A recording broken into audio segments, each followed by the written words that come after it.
कीलक। ओम। इस श्री कीलक मंत्र का शिव ऋषि अनुष्टुप छंद श्री महासरस्वती देवता हैं। श्री जगदम्बा की प्रीति के लिए सप्तशती के पटांगभूत जप में इसका विनियोग किया जाता है। ओम। चंडिका देवी को नमस्कार है। मार्कंडे जी कहते हैं, विशुद्ध ज्ञान ही जिनका शरीर है, तीनों वेद ही जिनके तीन दिव्य नेत्र हैं, जो कल्याण प्राप्ति के हेतु हैं तथा अपने मस्तक पर अर्ध चंद्रमा का मुकुट धारण करते हैं, उन भगवान शिव को नमस्कार है। मंत्रों का जो अभिकीलक है, अर्थात मंत्रों की सिद्धि में विघ्न उपस्थित करने वाले शाप रूपी कीलक का जो निवारण करने वाला है, उस सप्तशती स्तोत्र को संपूर्ण रूप से जानना चाहिए और जानकर उसकी उपासना करनी चाहिए।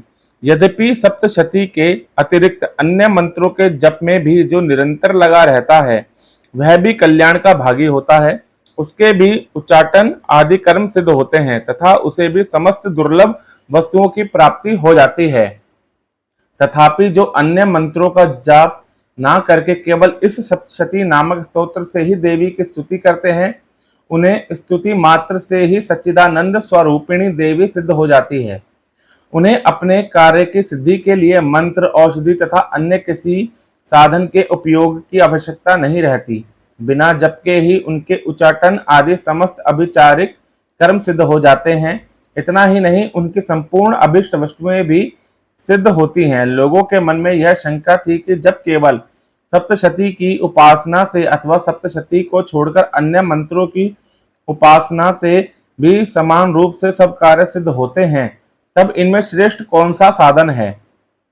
लोगों की इस शंका को सामने रखकर भगवान शंकर ने अपने पास आए हुए जिज्ञासुओं को समझाया कि यह सप्तशती नामक संपूर्ण स्तोत्र ही सर्वश्रेष्ठ एवं कल्याणमय है।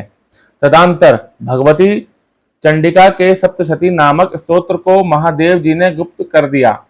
सप्तशती के पाठ से जो पुण्य प्राप्त होता है, उसकी कभी समाप्ति नहीं होती, किंतु यह अन्य मंत्रों के जप जन्य पुण्य की समाप्ति हो जाती है। अतः भगवान शिव ने अन्य मंत्रों की अपेक्षा जो सप्तशती की ही श्रेष्ठता का निर्णय किया, उसे यथार्थ ही जानना चाहिए।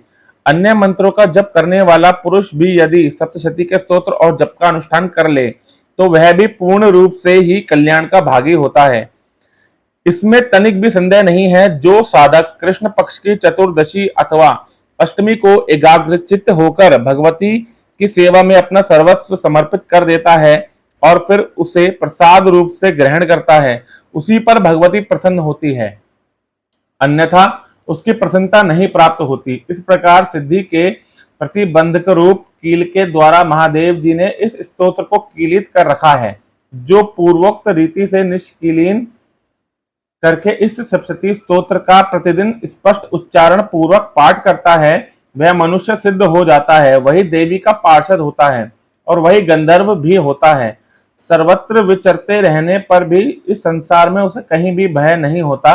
वह अपमृत्यु के वश में नहीं पड़ता तथा देह त्यागने के अनंतर मोक्ष प्राप्त कर लेता है। अतः कीलन को जानकर उसका परिहार करके ही सप्तशती का पाठ आरंभ करें। जो ऐसा नहीं करता उसका नाश हो जाता है।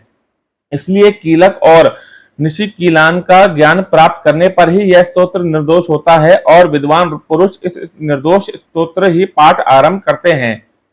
स्त्रियों में जो कुछ भी सौभाग्य आदि दृष्टिगोचर होता है, वह सब देवी के प्रसाद का ही फल है।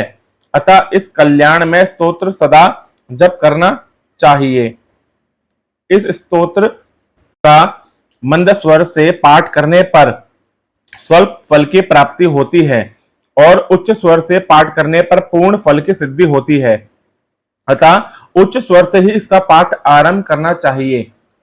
जिनके प्रसाद से ऐश्वर्य, सौभाग्य, आरोग्य, संपत्ति, शत्रुनाश तथा परम मोक्ष की भी सिद्धि होती है, उस कल्याण में जगदम्बा की स्तुति मनुष्य को क्यों नहीं करते। जय माता दी।